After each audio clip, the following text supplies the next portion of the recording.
Udi. Ganito lang pala kadaling kabit ng ilaw dito sa PVC ceiling panel. Yan. Gumamit lang tayo ng J-clip. Tapos binutasan natin, tapos nilagyan natin ng black screw sa gitna. Yan. Yan, ganyan siya mga ka-udi. Tapos may butas yan doon sa sakto, doon sa may sukat ng pin light. Yan. Tapos ikot lang natin. Yan. Ganyan lang siya kadali bigyan sukat. Tapos yan, lagaring bakal lang mga ka-udi. Lagariin nyo lang, ibaon nyo lang, malambot lang naman yung mga ka-udi yan.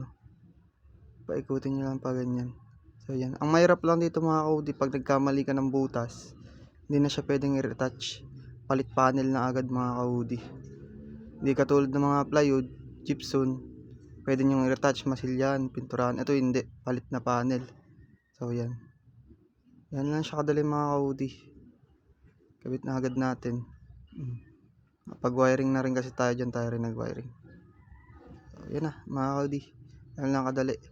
4 na kanto yung nilagyan natin yan.